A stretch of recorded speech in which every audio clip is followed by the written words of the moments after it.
오늘 말씀을 전해 주실 분은 제가 정말 사랑하고 또 서빙고의 그 정서적으로 건강한 영성이라는 프로그램을 하시면서 제가 많이 지치고 힘들 때 우리 목사님이 인도하시는 프로그램을 통해서 많은 나눔을 가지고 또 이렇게 바른 또 조언도 해주시고 또 격려도 해주시고 그래서 그 회복의 능력을 경험하는 일이 있었습니다.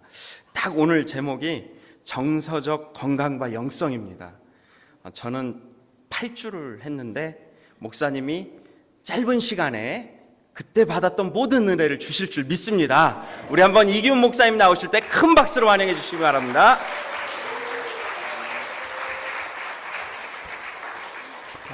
할렐루야.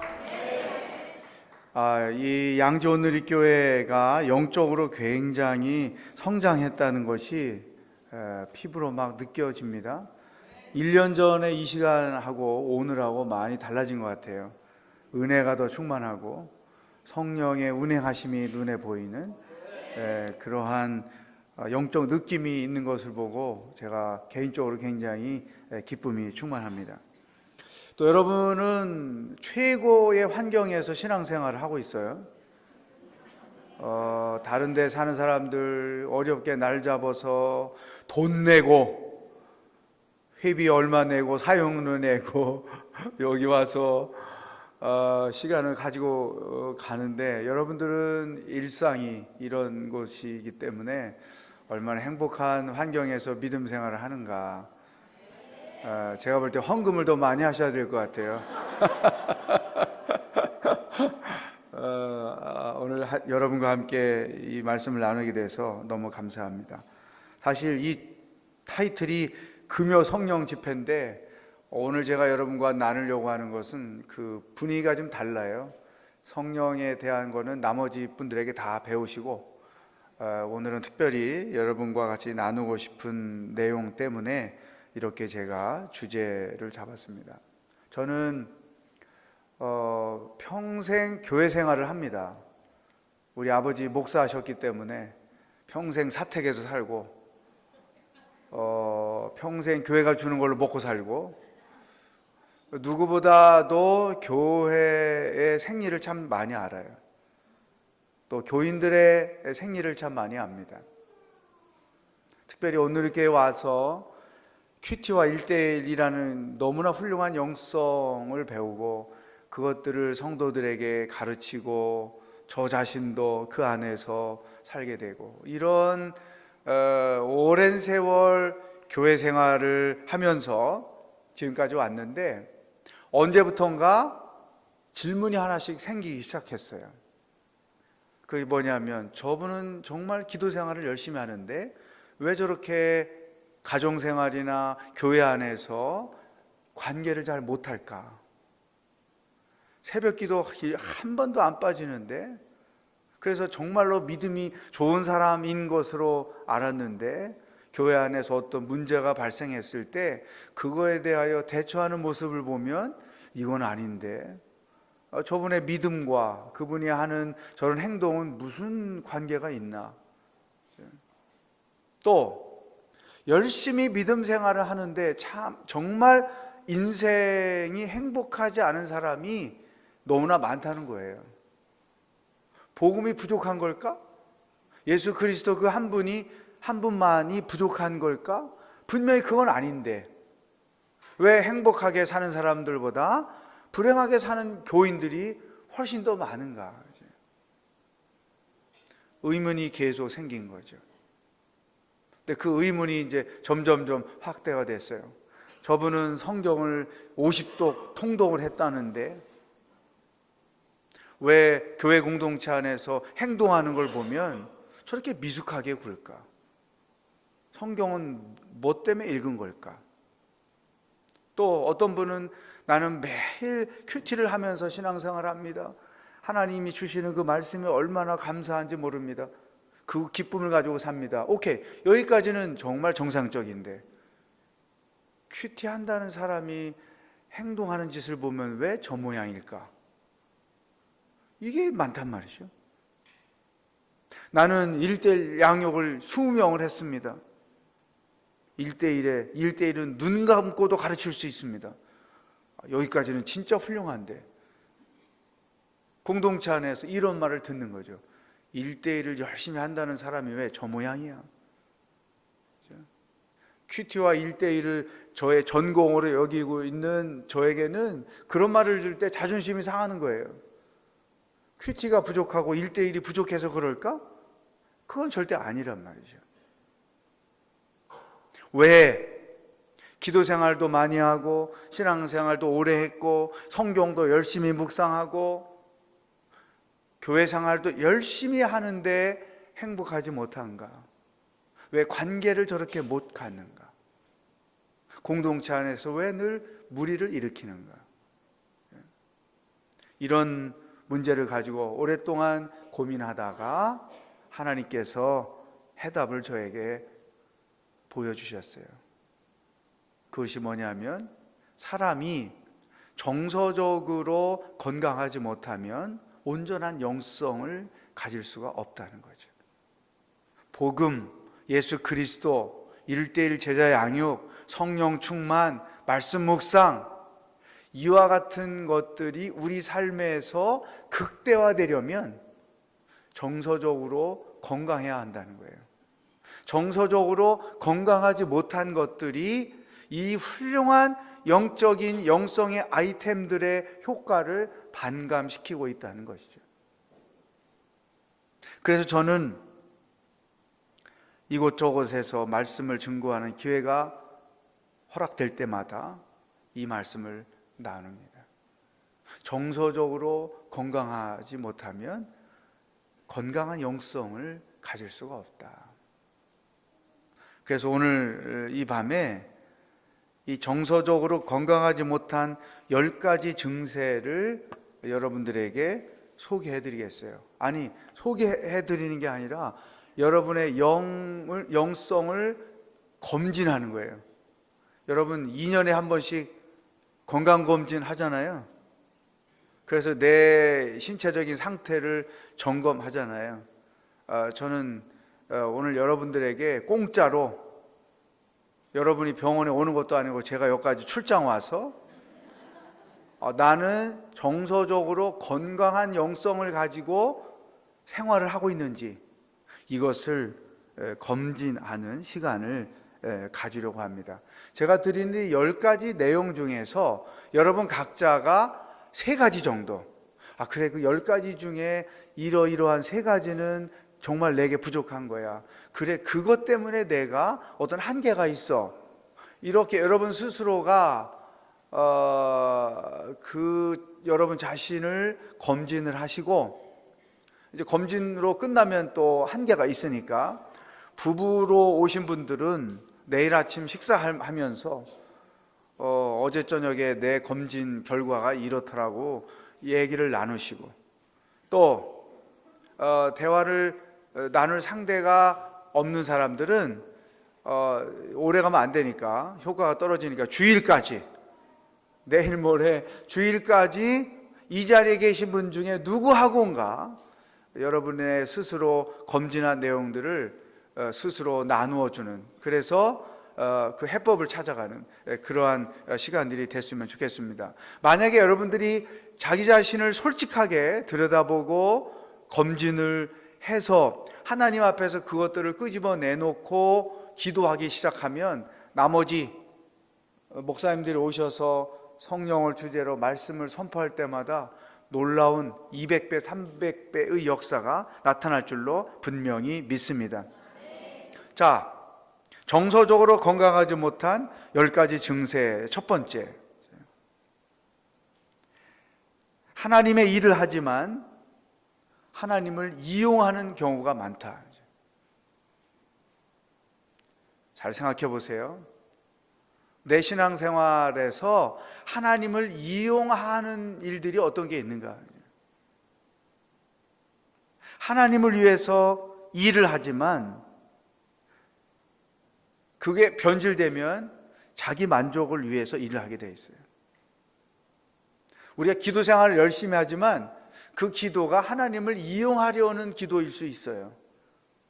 하나님 내게 이게 필요합니다. 이걸 나에게 주십시오. 주십시오. 그러니까 내 필요한 것을 하나님께로부터 얻어내려고 하는 기도 생활이 있어요. 특별히 이런 금요 집회 때 열심히 소리를 높여 기도할 때에 이와 같은 자기 목적을 이루기 위해서 하나님을 이용하기 위해 기도할 수 있는 거예요. 여기서부터 우리들의 영성이 어그러지고 있는 것이죠. 교회를 위해서 섬길 때에도 처음에는 정말 하나님을 위해서 섬기기 시작했죠. 근데 교회 생활이 직분자로서의 삶이 5년, 10년, 20년 누적되다 보면 점점점 어떤 현상들이 나타나느냐, 교회 안에서 자기의 지위, 그 지위가 있어야 힘이 있기 때문에 어떤 자리에 연연하게 되고 그 자리에 자기가 해당되지 못할 때 낙심하고 시험 들고 하는 것이죠. 근데 그런 내용들을 가만히 들여다보면 주님을 위해서 일한 게 아니고 자기를 위해서 일하고 있는 거예요. 많은 신앙생활의 목적을 하나님의 영광이라고 따지지만 사실 가만히 들여다보면 자기 목적을 이루기 위하여 하나님을 이용하는 신앙생활을 하고 있다고 하는 것입니다. 원래 하나님을 위해서 일하는 것, 교회를 섬기는 것은 두 가지 이유 때문에 그래요. 하나는 하나님을 사랑하기 때문에. 내가 하나님께로부터 받은 사랑이 너무 커서 나도 어떻게 하나님을 사랑할까? 그래서 하나님을 사랑하는 그 표현이 교회를 섬기는 거예요. 우리 오늘의 교회 목회자 중에 이제 우리 도목사님 같이 처음에 교회에 와서 사역했던 목사님 중에 한 분, 결혼 17년 만에 딸을 얻어서 그 딸을 키우고 있는 목사님 계세요. 제가 사는 동네 근처에 살기 때문에 종종 식사를 하죠. 어제 이제 점심 식사를 같이 했는데 그 사모님이 아유, 우리 김 목사가 우리 딸내미 방 어제 청소를 다 했어. 그걸 왜 해? 지가 하게 냅두지 그걸 왜 다 해? 그러니까 한다는 말이, 아이고 요새 우리 애가 중학생 되더니 버스로 학교를 등교하지 1시간씩 얼마나 피곤해 하는지 몰라. 그 내가 안쓰러워 못 있겠어. 그래가지고 청소를 다 해줬다는 거예요. 그러니까 그 아버지에게서 17년 만에 얻은 그 딸에 대한 사랑이 얼마나 기가 막혀요. 참 당신 딸 바보가 여기 있구나. 제가 저러다 시집을 어떻게 보낼까?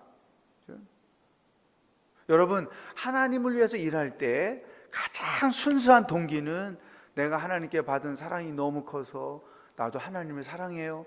하나님을 사랑하는 그 방법, 하나님을 사랑하는 표현이 교회를 섬기는 거예요. 그게 지나치니까 선교사로 가고 이런 일이 일어나는 것이죠. 또 교회를 섬기는 이유는 내가 하나님께 받은 은혜가 너무 커요. 그래서 그 은혜를 어떻게 감사할까? 그 은혜의 감사의 표현으로 교회를 섬기는 거예요.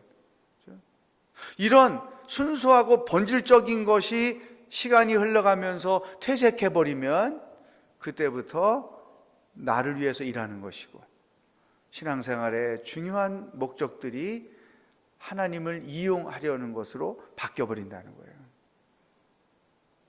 이게 첫 번째 체크리스트예요.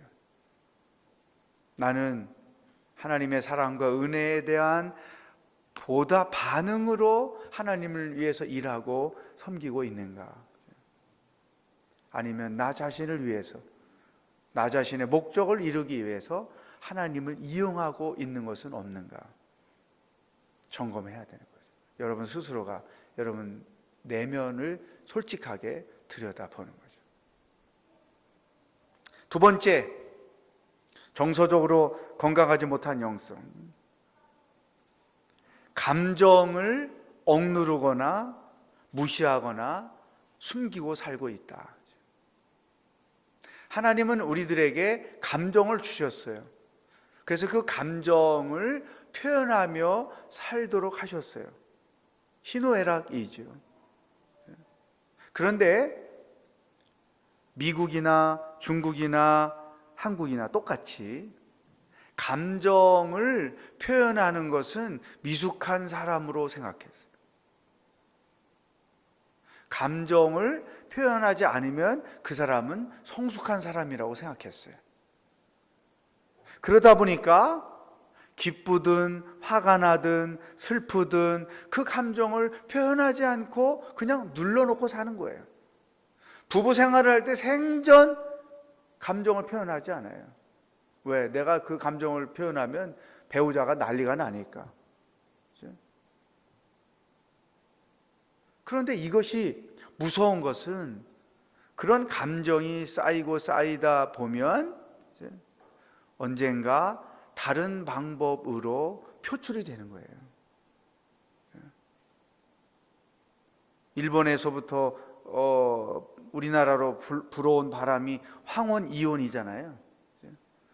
퇴직을 하고 연금을 타서 이혼을 하면 나에게도 그 연금 반이 올 그 타이밍을 딱 맞춰서 평생 순종하고 남편에게 별 말도 안 하고 살던 아내가 어느 날 이혼합시다. 여기다 도장 찍으라고. 이 여자가 왜 이래? 그때부터 입에서 말이 터지기 시작하는데 보면 50년 살아오는 과정에 자기 안에 눌러놨던 모든 감정을 거기서 다 표현하는 거죠. 또 우리는 누군가가 그런 감정을 표현하면 그것을 상대방을 표현하는 그 사람을 미숙한 사람으로 치부하는 거예요. 그러니까 감정을 표현하지 않고 그냥 안에 눌러놓고 사는 것이죠.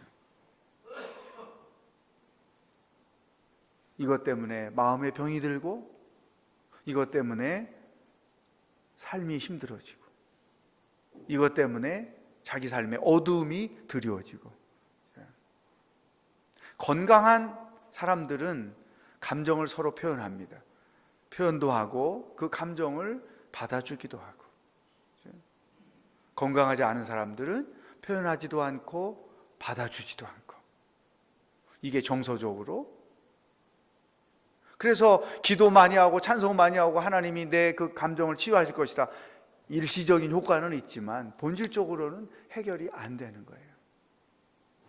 나는 감정을 늘 표현하고 살고 있는가? 아니면 묻어두고 살고 있는가? 최근에 80대신 두 권사님 이야기를 제가 들었어요. 이런 공부를 듣고 얼마 전에 권사님 한 분이 자기 남편에게, 다 80 넘은 분들이지, 여보, 내가 더 이상 이렇게 살 수가 없어. 나도 이제부터는 할 말을 다 하고 내가 표현하고 싶은 거 다 표현하고 살 거야. 내가 결혼 생활 60년 동안 당신에게 말도 못하고 눌리고 살았어. 나는 더 이상 그렇게 살고 싶지 않아. 그랬더니 이 남편이 충격을 받아가지고 그렇게 힘들었냐고. 물론 이제 밥을 얻어먹고 살아야 되니까 태도를 바꿨겠죠. 그 효과가 있었다는 거예요. 우리 집 양반이 태도가 바뀌었대, 집에서. 그러니까 이제 똑같이 강의를 들은 또 80 넘은 권사님이 효과가 있다는 얘기를 듣고 집에 가서 똑같이 얘기를 한 거예요. 그랬더니 남편이 삐쳐가지고 딸네 집으로 피신을 갔어요. 그래가지고 딸한테 일렀어. 얘, 너 엄마가 이렇게 하더라. 그랬더니 딸과 아들이 엄마를 와가지고 엄마 한 사람만 차오면 온 집안이 평화로운데 엄마가 왜 그러냐고 대로 이 자식놈들이 막 이렇게 나오는 거예요. 그래가지고 이 권사님이 엄격하게, 너희들이 엄마 속을 알아? 엄마는 너희 아버지한테 말 한마디 못하고 살았어. 감정 한번 표현하지 못하고 살았어.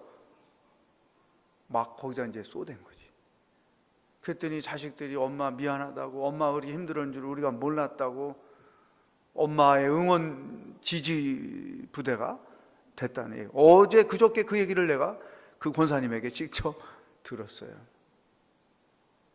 감정은 표현해야 됩니다. 근데 그 표현 방법이 건강해야 되는 거예요. 화가 난다고 마음대로 소리 지르면서 나는 감정 표현하라고 그랬으니까 오늘부터 나는 마음대로 소리 지를 거야. 집에 가서 이렇게 하면 안 되는 것이죠. 표현하되 건강한 방법으로 표현을 해야 된다는 것이죠.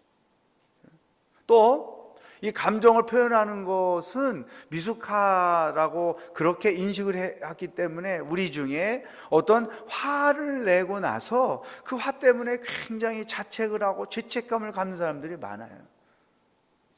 내가 화가 나서 문제야. 내가 화가 나서 문제야. 그러니까 화라는 감정도 하나님이 주셨는데 그 감정 자체를 죄악시하는 거죠. 그래서 스스로가 더 자기를 자책하고 죄책감을 갖는 이런 사람들이 있는 거예요. 표현 방법이 잘못돼서 감정이 나쁜 것으로 인식되는 것이지, 화나는 감정은 죄가 아닌 거예요. 얼마든지 건강한 방법으로 내가 지금 화가 너무 난다고, 이렇게 안 했으면 좋겠다고 표현할 수 있다는 것이죠. 두 번째 체크리스트입니다. 나는 감정을 표현하고 사는가, 억누르고 사는가. 언젠가 억눌린 감정이 폭발한 경험이 있을 거예요. 세 번째, 정서적으로 건강하지 못한 10가지 증세. 문화 생활을 비신앙적인 것으로 여기며 산다. 문화 생활. 하나님은 음악, 미술, 조각, 또 아름다운 자연, 이 많은 것들을 창조하시고 하나님이 주제이신 거예요. 주인공이세요. 한국교회가 실수했던 것 중에 하나, 물론 구체적으로 말하면 목사들이 실수한 것이 뭐냐면 성도들에게 안식, 참된 쉼, 이와 같은 것들을 가르치지 않았어요. 자기를 부인하라고 하니까, 자기 십자가를 지라고 하니까 자기의 어떤 개인적인 그런 생활 없이 온통 교회 생활만 열심히 하고 교회만 열심히 섬기고 그런 사람이 믿음이 좋은 사람이라고 생각했고, 이렇게 가르쳐 왔어요. 그렇게 수십 년을 한국교회가 숫자적으로 성장하는 것을 자랑하고 왔는데, 질적인 면에서 보면, 신앙적으로, 인격적으로, 성숙한 면에서 보면 굉장히 낮은 거예요. 삶의 질이 낮은 거예요. 믿음 생활 열심히 하고 교회 섬기고 교회 생활 열심히 하는 것 맞아요. 그렇지만 그것만 가르쳐서는 안 된다. 삶의 자리로 돌아왔을 때 어떻게 건강한 신앙인으로 사느냐, 이게 중요하단 말이죠. 재미난 예화가 있어요.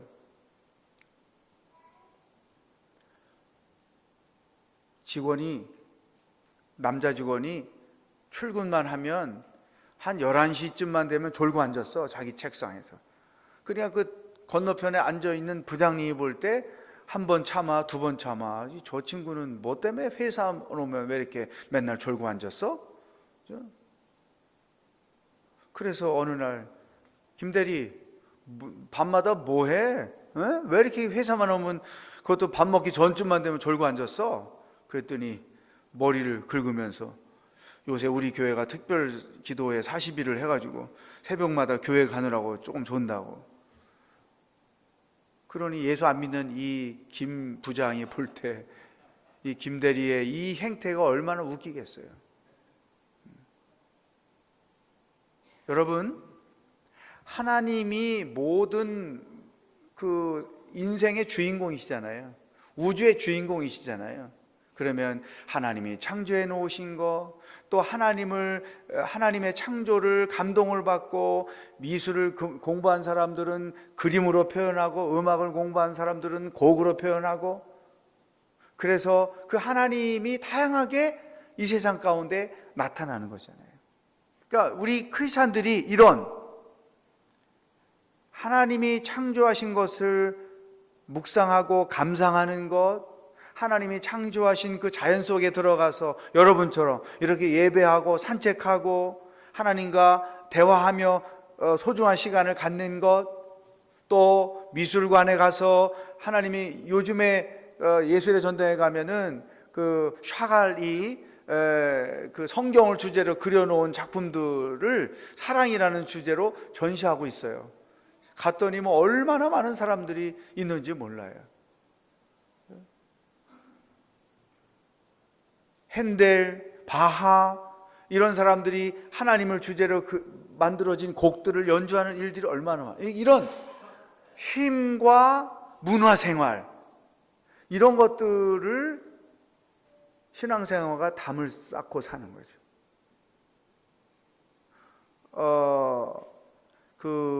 최근에 이제 신은 죽지 않았다 뭐 이런 주제로 영화가 시리즈로 있잖아요.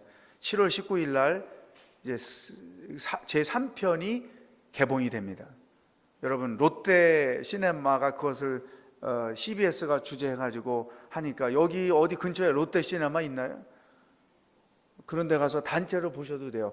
1편, 2편을 저도 다 봤는데 너무 감동적이에요. 그러니까 어떤 종교색을 띠면, 기독교색을 띠면 굉장히 수준 낮은 영화로 볼 수 있는데 그렇지 않아요. 굉장히 수준이 높은 방식으로 하나님의 존재를 증명하는 거예요.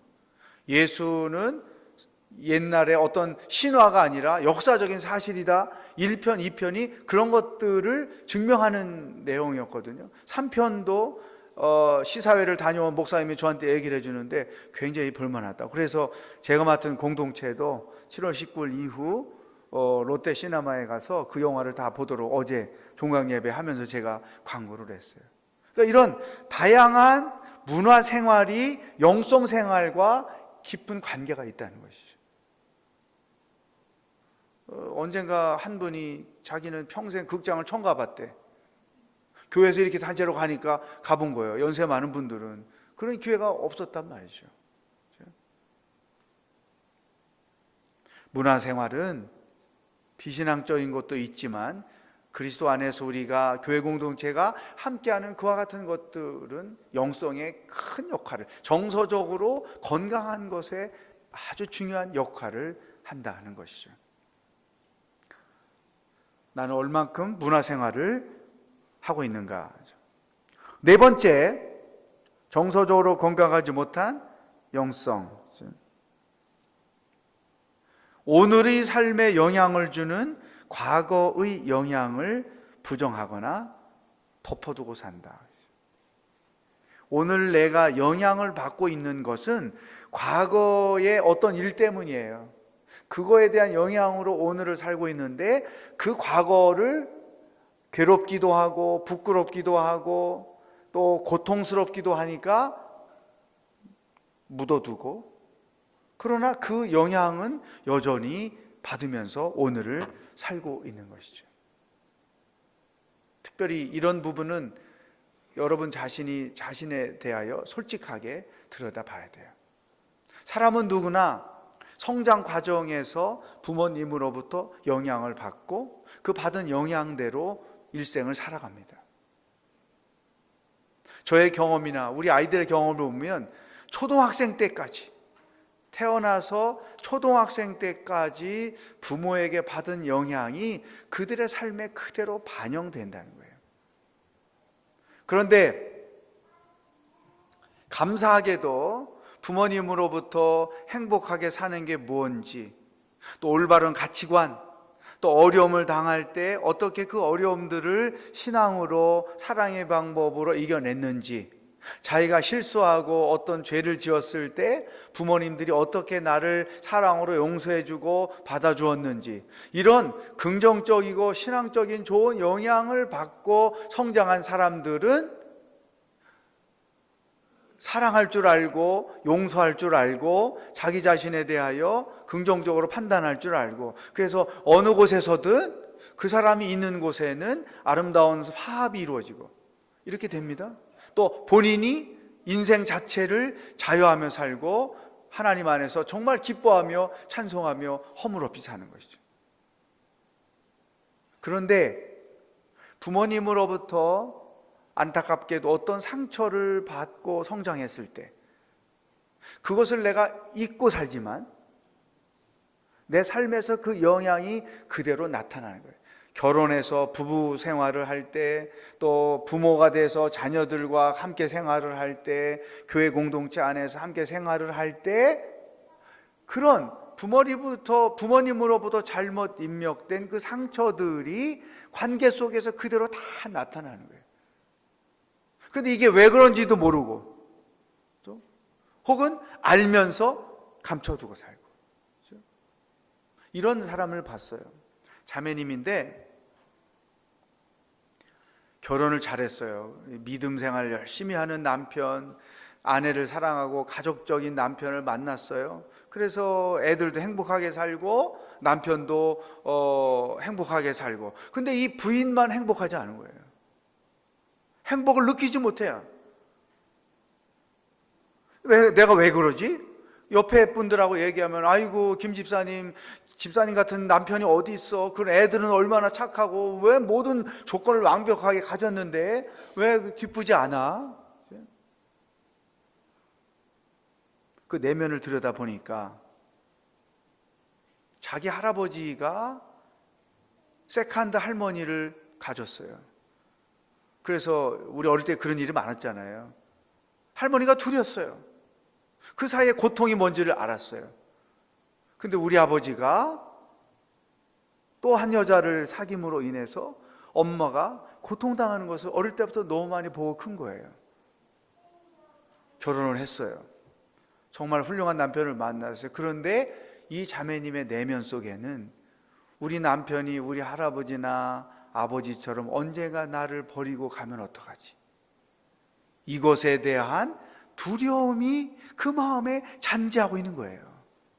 그러니까 그날 하나님께서 주시는 행복이나 기쁨이나 감사가 만끽되지 않는 거죠. 언젠가 한순간에 이 모든 것들이 다 무너져 버린 날이 오면 나는 어떻게 하지? 자기가 왜 그랬을까? 왜 이런 느낌을 가지고 있을까를 모르고 살다가 상담을 통해서 그 원인이 할아버지로부터 아버지로 이어져 내려왔다는 것을 알게 된 것이죠. 아버지에게 매를 많이 맞았거나 또 아버지로부터 언어의 폭력을 당해서 고통을 겪었거나,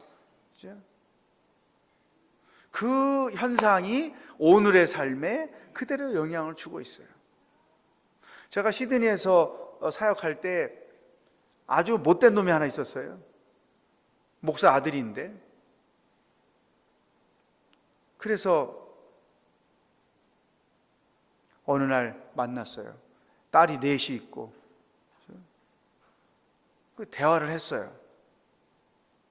그랬더니 아버지의 목회자였던 자기 아버지의 그 찢어진 가난함, 가족들을 책임지지도 못하면서 목회를 한다는 것 자체가 자기는 용납이 안 된 거죠. 없는 중에도 누구 불쌍한 사람 나타나면 우리가 먹을 것 퍼다 갖다 주고 우리는 굶고, 이렇게 어린 시절을 큰 거예요. 그러니까 하나님, 교회, 목사 그러면 무조건 그 마음에 엔티 감정이 있는 거예요. 제가 그걸 이해하기 전까지는 참 나쁜 놈이네요 생각한 거죠. 인사도 제대로 아니야, 뭐 예배도 뻑하면 안 와, 뭐 무슨 말하면 헛소리만 해. 그러니까 화가 나잖아요. 근데 그 형제를 알게 된 거예요. 그때부터 그 이야기를 본인한테 제가 듣고 그때부터 제 태도와 생각이 바뀌었죠. 이런 식으로 교회 안에서 정말 어떤 주변인 노릇하고 교회를 힘들게 하는 센 사람들, 믿음이 없어서 그런 줄 알았어요. 그런데 아니었어요. 그런 분들의 공통적인 특징이 성장 과정에서 부모님으로부터 사랑을 받지 못한 거예요. 그러니까 사랑할 줄 모르는 거예요. 그리고 그런 네거티브한 삶의 인식을 갖고 있기 때문에 어디를 가도 그런 식으로 태도를 취하는 거죠. 아버지와 자기 자녀들과 절대 좋은 관계를 못 갖고 살고 있는 거예요.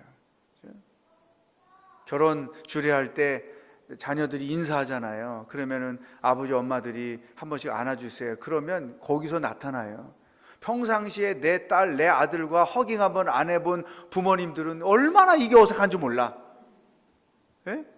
근데 평상시에 좋은 관계 속에 있는 부모들은 그 허깅이 얼마나 자연스럽고, 왜 평상시 하던 짓이니까. 오늘의 나의 생각하는 것, 가치관, 나의 삶의 방식, 이것들은 다 부모님으로부터 받은 영향을 따라서 하는 거예요.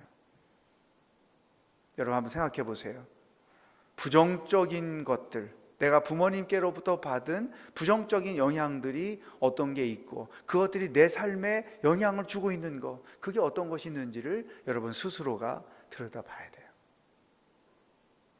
오늘의 나의 모든 것은 부모님으로부터 시작됐다는 사실.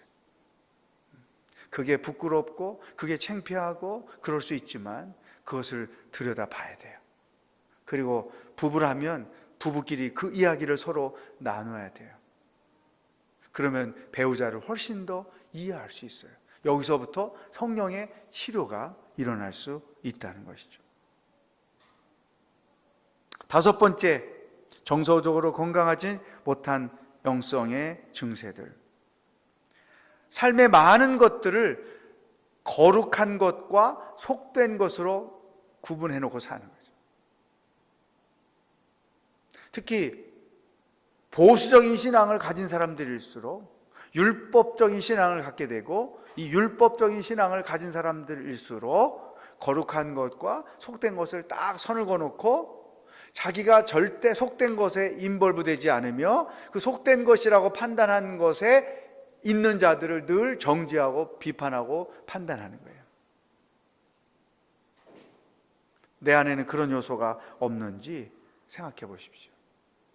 이런 것이 제가 어릴 때 기억나는 게 있어요. 뭐냐면 이제 학생회, 고등학생 때 학생회에서 아주 기특한 생각을 했는데, 그 당시 예배당이 유리창이 굉장히 많았죠. 옛날 건물은.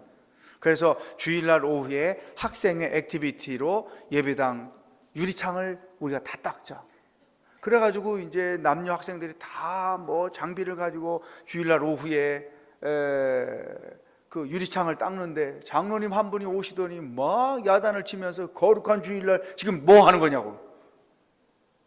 주일날 예배당 유리창 닦는데 왜 주일날 이런 짓을 하냐. 얼마나 혼을 많이 당했는지. 닦다 말고 다 철수하고 그 이후로 생전 유리창 안 닦는 거지. 이 거룩한 것과 속된 것을 잘못 구분해 놓은 거예요. 안식일을 거룩히 지켜야 된다는 이 율법적 생각 때문에 주일날 이런 걸 못하게 하는 것이죠. 또 재미난 거예요. 지금은 이제 그런 일이 없지만 우리 오늘의 교회가 처음 해외 아우리치를 갈 때에 이런 싸움이 있었어요. 뭐냐면은 아우리치 가서 선교만 하고 기도만 하고 봉사만 하고 와야지 무슨 관광이야? 한술 더 떠서 무슨 쇼핑이야? 30명 가면 한 3명, 4명 이런 생각을 갖고 온 사람이 있었어요. 그래가지고 뭐 우리가 선교하러 왔지 관광하러 왔냐고. 그것 때문에 힘들어하고, 난 안 간다고 호텔방에 자기는 있고, 나머지 가고 간다고 그걸 정죄하고. 그렇죠? 쇼핑하러 가니까 우리가 쇼핑하러 왔냐고, 선교하러 왔지 이러고 자기는 집에 있고 저 방에 있고 안 나가고. 그렇죠? 지금은 이 거꾸로 너무 이게 관광이 쇼핑이 너무 많아서 문제예요. 지금은. 저는 이제 이런 생각하죠. 하나님이 창조하신 그 나라에 가서 그 나라의 사람들의 문화를 제일 잘 알려면 시장을 가봐야 되는 거지. 그렇잖아요. 그 나라에 하나님 어떻게 창조해 놓으셨나 그것도 가서 보고, 그래야 그 나라를 더 이해하지. 근데 이런 어리석음, 이게 있었어요. 지금도 성도들 중에 보면 이런 자기 스스로 이건 거룩한 거고 이것은 속된 거야 딱 선을 그어놓고 이 일에 발을 디디지 않을 뿐더러 그 일에 나가는 사람들을 열심히 정죄하고 판단하는 것이죠. 죄를 짓는 일 외에는 거룩하고 속된 것, 그것 아니라는 것이죠. 율법적인 것입니다. 여섯 번째, 정서적으로 건강하지 못한 영성. 갈등을 직면하지 않고 나는 무조건 회피하며 산다. 사람은 관계 속에서 살도록 창조되었어요. 그래서 관계 속에서 관계를 배우고 또 관계 속에 들어가서 좋은 관계를 맺으며 사는 것, 이게 하나님의 디자인이죠. 그런데 이 미숙한 관계에서는 늘 트러블이 생긴, 부부 생활에서 트러블이 생기고 부모와 자녀 사이에 트러블이 생기고 교회 안에서 함께 믿음 생활, 특히 사역하는 사람들 사이에서 트러블이 생겨요. 제가 여기 보면 사회선교 본부장이라고 아주 자랑스럽게 저기 써주셨어요. 감사합니다. 일이 너무나 많아요. 그런데 트러블도 많아요. 일이 많다 보니까 뭐 별 일을 다 하잖아요. 16개 사역을 하고 있는데 그것에 보고를 받으면 뭐 이래서 싸우고 저래서 싸우고 뭐 별일들이 다 많은 거예요. 사람이니까 싸우고 관계 속에 있으니까 싸울 수 있는데, 문제는 개인의 생활 속에서, 특히 가정 생활 속에서 보면 말 꺼내봤자 소용도 없고 말 꺼내봤자 소리만 더 커지고 말 꺼내봤자 이러니까 그냥 덮어두고 사는 거예요. 갈등을 직면하지 않고 회피하는 거예요. 그런데 그게 성숙한 것 같고 그게 당장의 해법인 것 같지만, 문제는 나중에 그것이 잘못된 방법으로 터져버리고 만다는 거예요. 그래서 갈등을 직면하되 건강한 방법으로 그 갈등을 말하는 거죠. 해결을 하는 거죠. 내가 이런 일 때문에 힘이 듭니다. 그렇죠? 날 잡아서 복수를 하거나 날 잡아서 뭔가를 아주 된통 씌우려고 하는, 그렇게 하는 거 아니고 이런 일에 대해서 자기 감정을 표현하고 자기가 이런 힘들었다고 표현하고, 상대방이, 배우자가 당신이 그런 일로 그랬느냐, 이렇게 해결해야 되는 거예요. 근데 이제 왜 피하냐면, 이렇게 말하면 우리 집 양반 난리가 나, 소리치고 다 집어 던지고, 그래서 말해야 소용없어 이러고 10년 20년 살다가 이혼하자고 딱 하는 거지. 근데 이런 갈등을 직면하지 않고 회피할 때에 정서적으로 우리 안에 너무나 많은 문제들이 생기는 거예요. 그러니까 여기 부부들이 계시면 이런 부분들에 있어서 우리가 서로 갈등을 회피하지 말고 살자. 어떤 힘든 일이 있으면 그것을 우리가 건강한 방법으로 대화를 하자. 그래서 당신이 힘든 게 뭐고 내가 잘못한 게 뭔지 이것을 서로가 인식하고 인정해주고 받아주고 용서해주고 이렇게 살자. 이렇게 가야 그게 건강한 거예요. 그렇지 않고 회피만 하고 살면 언젠가 터질 게 터지는 날이 온다는 거예요.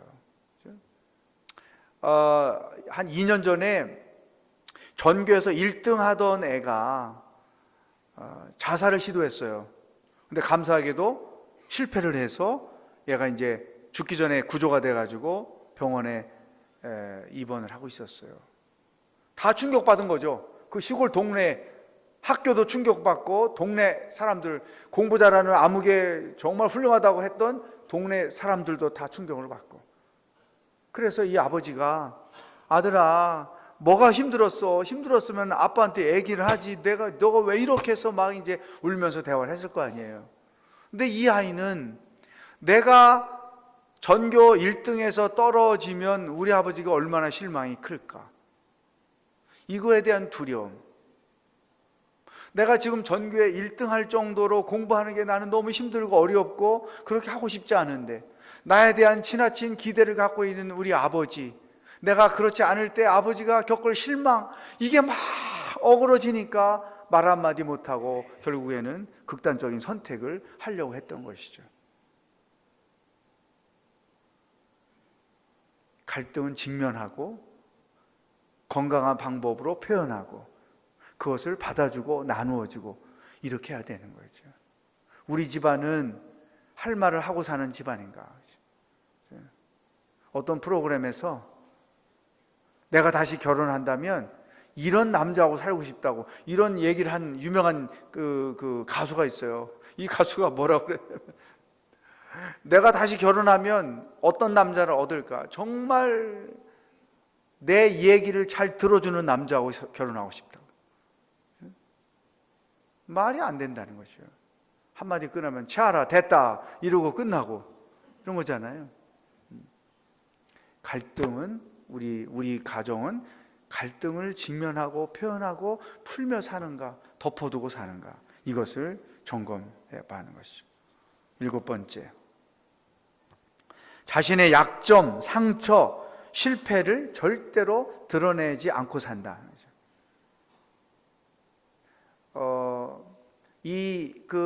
자존감이 약한 사람일수록, 열등감이 강한 사람들일수록 자기의 허물과 실수를 말하지 않아요. 그렇죠? 늘 어디서나 자기는 완전한 사람인 것처럼 연기를 해요. 겉보기에는 정말로 퍼펙트한 사람 같은데 그 이면에 들어가 보면 허물투성이인 것이죠. 열등감이 강한 사람들일수록 자존심이 세서 이런 약점, 상처, 실패를 드러내면 상대방이 나를 무시할 거야. 그래서 절대 완벽한 척하고 사는 거예요. 이런 사람들이 교회 안에 진짜 굉장히 많습니다.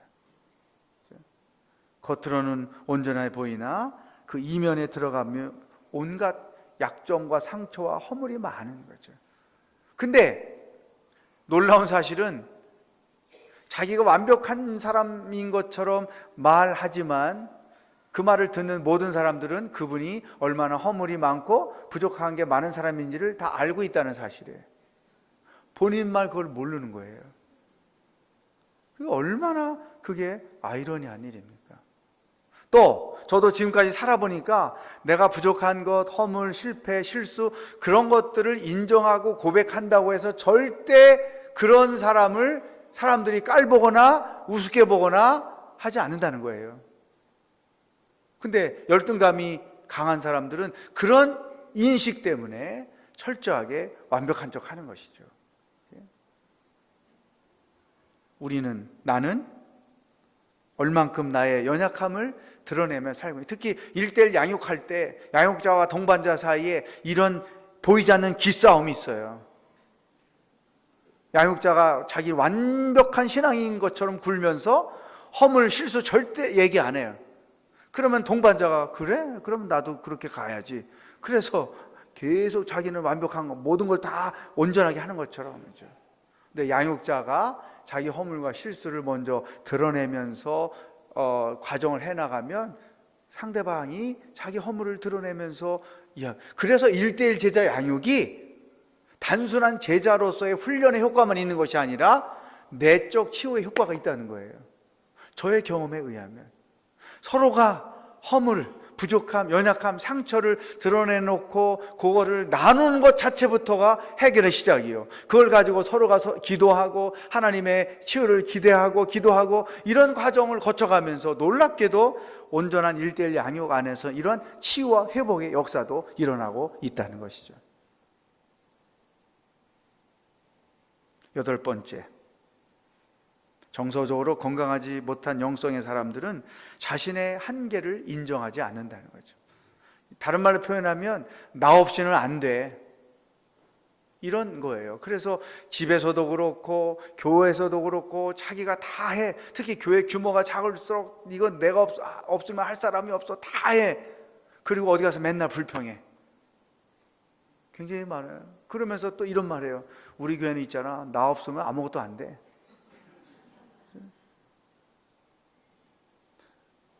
제가 볼 때 교회 일은 예배 열심히 드리고 한 가지만 열심히 섬기고, 그리고 개인적인 하나님과의 관계에서 개인적인 생활하고, 이렇게 하는 게 제일 좋은 것 같아요.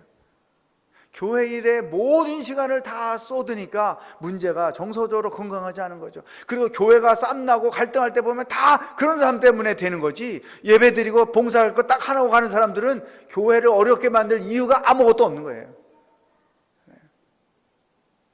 그런 생각을 하게 되죠. 그래서 노 할 줄 알아야 돼요. 나는 여기까지밖에 못해요, 죄송합니다.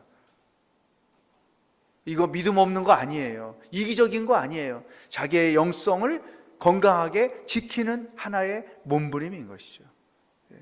노할 줄도 알고 내가 이런 한계가 있다는 것도 알고 그래서 스스로 자기 자신을 그 일로부터 자유하게 만들어야지. 모든 일을 혼자가 다 하려고 하는 거예요.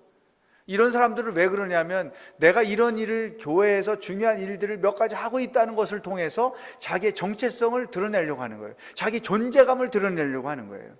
그렇죠? 그것은 정서적으로 건강하지 못한 것이죠. 나는 이런 여기까지밖에 못합니다 라고 선을 그어서 자기의 신앙과 영성을 건강하게 지키는 것이 필요하다. 9번째, 정서적으로 건강하지 못한 사람, 다른 사람들을 쉽게 평가하고 판단한다는 거죠.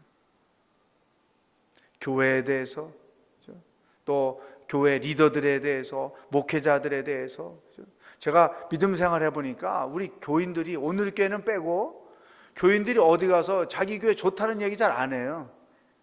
자기 교회 목사님 좋다는 얘기 잘 안 해요. 맨날 헐뜯는 얘기만 하는 거예요. 그러니까 예수 안 믿는 사람이 거기 하나 늘 같이 있다가 나는 당신들 이해를 못하겠어. 그러면 교회를 댕기지 말지.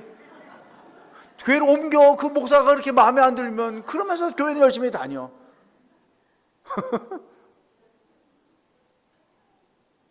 호주에서는 월남쌈이 굉장히 유명해요. 그 굉장히 건강식이더라고요. 야채 뭐 다 요리해가지고 김쌈 뭐 이렇게 해서 먹어. 이게 이제 뻑하면 먹는 일이야. 교회 안과 밖에서, 가정에서. 근데 놀라운 사실은 그거를 먹어가면서 늘 교회 욕하고 목사 욕하고. 그래서 저는 오래 살게 됐어요. 욕을 하도 먹어서 90까지는 능히 살 것 같아요.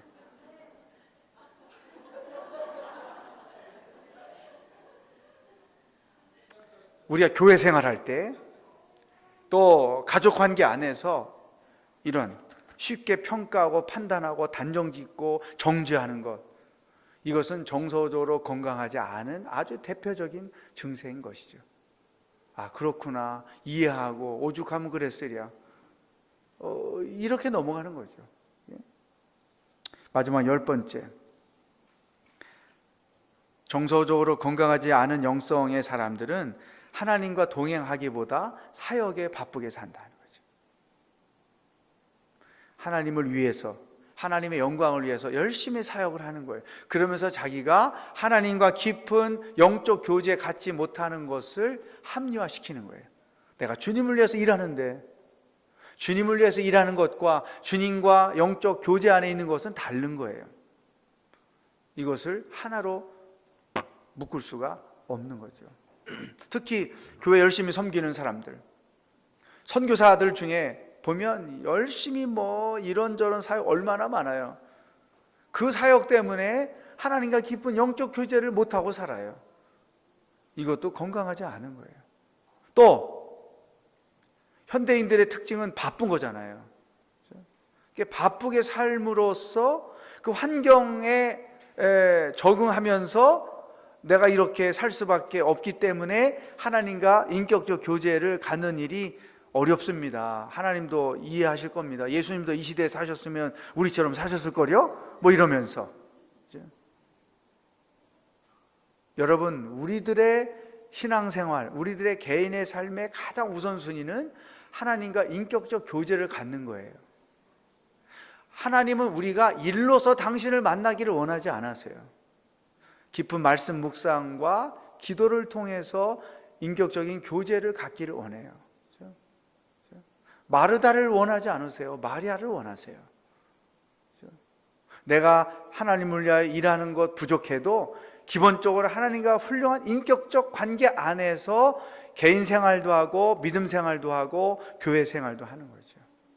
이 우선순위가 되어야 할 인격적 관계가 하나님 안에서 온전하게 이루어지지 않으면 나머지는 다 소용이 없는 거예요. 왜냐하면 하나님과 인격적 교제를 해야 하나님의 뜻이 무엇인지를 알고 내가 하나님을 위해 하는 모든 일들이 그분의 뜻에 합당하게 이루어져요. 이 인격적 관계 없으면 하나님을 위하여 하는 일들이 결국은 하나님을 위하지 않는 일이 되고 마는 것이죠.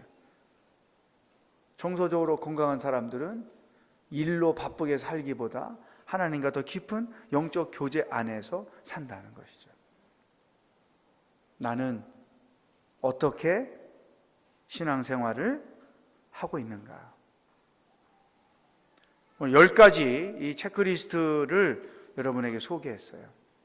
영혼이 잘 되고 범사가 잘 되는 방법, 그게 바로 정서적으로 건강한 영성을 회복하는 거예요. 오늘 10가지 중에 3가지를 끄집어내서 기도할 때 하나님, 이 부분 내가 연약한 부분입니다. 하나님의 치료가 필요하고 깨우침이 필요하고 결단이 필요합니다. 기도 제목으로 오늘 남은 시간 기도하시고, 두 번째, 그것들을 부부끼리 나누고, 또 오늘 함께 참석했던 분들과 어떻든 커피 한 잔을 마시면서 나누셔서 여러분의 영성이 회복되는, 건강한 영성으로 회복되는 놀라운 역사가 있기를 주의 이름으로 축복합니다. 기도하겠습니다. 오늘 마치 그 엑스레이를 찍기 위해서 우리가 그 기계 앞에 서 있는 것처럼 하나님 앞에서 우리의 내면을 들여다보는 시간을 가졌습니다.